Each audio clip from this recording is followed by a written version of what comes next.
যে ইসলামের রাজনীতি করে না সে মুমিন, আর একজন ইসলামের রাজনীতি পছন্দ করে না বেঈমান।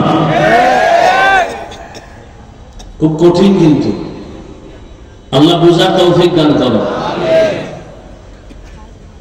তাহলে যে নামাজ পড়ে না তাকে গালি দেওয়া, যে নামাজ পছন্দ করে না তাকে ছাড় দেওয়া যাবে না, সুযোগ পেলেই জুতার বাড়ি। যে দাড়ি রাখে না তাকে গালি দেওয়া, যে দাড়ি পছন্দ করে না তাকে ছাড় দেওয়া, যে ইসলামের রাজনীতি করে না তাকে গালি দেওয়া, যে কোরআনের আইনের রাজনীতি পছন্দ করে না তাকে ছাড় দেওয়া। ব্যবধান আছে না নাই? একজন মুমিন আর একজন বেঈমান। নামাজ পড়া কার হুকুম? তোমারে এই বেয়াদবিমূলক, বেঈমানিমূলক, গাদ্দারিমূলক প্রশ্ন করতে কে সাহস দিল যে না পড়লে অসুবিধা কি? তো মদিনায় গিয়ে নবীরে বলো, রাসূল তোমার আদেশে দাড়ি না রাখলে অসুবিধা কি? রাসূল যদি বলে তোর মতো বেয়াদব উম্মত আমি মুহাম্মাদের না হইলে অসুবিধা কি? আল্লাহ হেদায়েত দান করুন। তাহলে হাদিসের কথায় কি বুঝলেন? যে নামাজ পড়ে না সে বেঈমান, তাকে গালি দেওয়া যাবে? আগে বুঝতে হবে সে কি দরদি না বিরোধী। যতক্ষণ বুঝবেন না ততক্ষণ গালি দেওয়া যাবে না। আল্লাহ বুঝার তৌফিক দান করুন। এবার আসেন যে আয়াত করেছে, বর্তমান আরবি রজব মাস 23 তারিখ চলে গেল, 24, সামনে শাবান, এরপরে রমজান। আলোচনা বিস্তারিত করা যাবে না, সময়ের প্রয়োজন। বয়ান করা, বয়ান শোনা, বক্তার এলেম আমলের বাহাদুরিতে ওয়াজ করা যায় না, বয়ান হয় না। বয়ান হওয়ার জন্য লাগবে বাতিনি ভাবে আল্লাহর রহমত, জাহিরি ভাবে লাগবে শ্রোতাদের অন্তরের মহব্বত। এই দুই জিনিস যখন পাওয়া যাবে তখন আল্লাহ বয়ান বের করে দিবেন।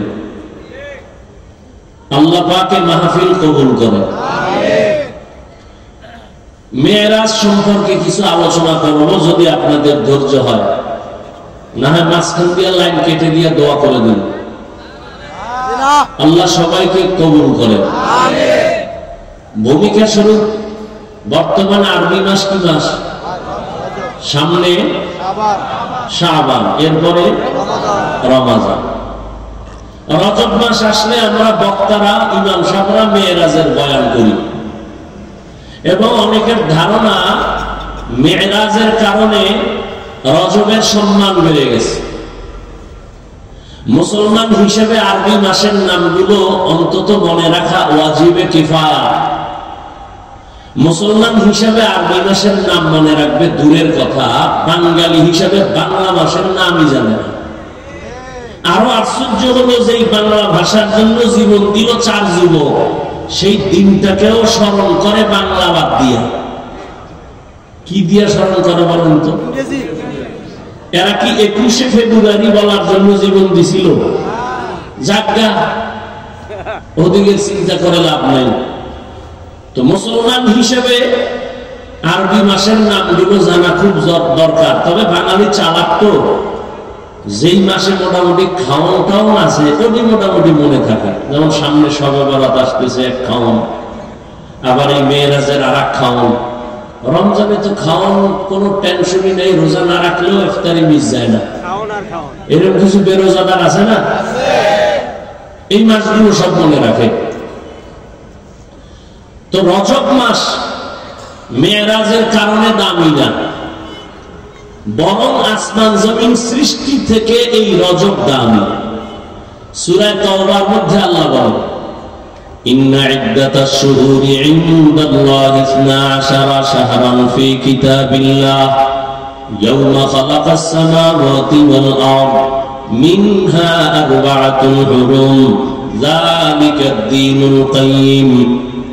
আল্লাহ তাআলা বলেন, গণনার আকারে বছরে মাস হবে 12টা। কয়টা? 12টা। সিদ্ধান্ত কার? আল্লাহর সিদ্ধান্ত স্থায়ী। বছরে গণনার আকারে মাস হবে 12টা। কিয়ামত পর্যন্ত কোন বছর 11 মাসে হবে না, 13 মাসে হবে না। কয় মাসে হবে? দিন বা সময় কম হতে পারে, যেমন সূর্যের হিসাবে বছরে দিন বেশি, চাঁদের হিসাবে দিন কম। প্রতি বছর চাঁদের বছরে 10 দিন হাতে থেকে যায়, কিন্তু মাস হবে 12টা। 13 মাসেও হবে না, 11 মাসেও কোনো বছর হবে না। আল্লাহ বলেন এই সিদ্ধান্ত আমি করলাম, এবং এই 12 মাসের মধ্যে 4 মাস বড় দামি। কয় মাস? অন্য মাসও দামি, তবে এই 4 মাস আরো বড় গুরুত্বপূর্ণ। হজের মাস, হজের আগের মাস, হজের পরের মাস, আর এখন রজব, জিলকাদা, যুলহিজ্জা, মুহররম আর রজব। আল্লাহ বলেন এই সিদ্ধান্ত কোন দিন করলাম? ইয়াউমা খালাকাস সামাওয়াতি ওয়াল আরদ, আসমান আর জমিন আমি যেদিন সৃষ্টি করেছি ওই দিন আমি সিদ্ধান্ত নিয়ে কলমকে বললাম লাউহে মাহফুজে লিখে দাও। আসমান জমিন সৃষ্টির দিন আল্লাহ তাআলা লিখে দিয়েছেন লাউহে মাহফুজে যে 4 মাস বড় দামি। এর মধ্যে রজব আছে না? নেই। ইহুদিরাও নবীজি আসার আগে এই মাসগুলোকে সম্মান করতেন, খ্রিস্টানরাও করত। এই মাসগুলোতে যুদ্ধ নিষেধ, বিগ্রহ নিষেধ, ঝগড়া নিষেধ।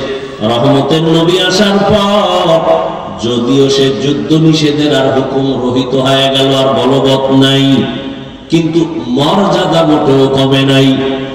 এজন্যই তো রহমতের নবী বলেন রজব চাঁদ যখন আমি পাইতাম আমি আল্লাহর কাছে বরকতের দোয়া করতাম, আল্লাহুম্মা বারিক লানা ফি রাজাব ওয়া শাবান ওয়া বাল্লিগনা রমাজান।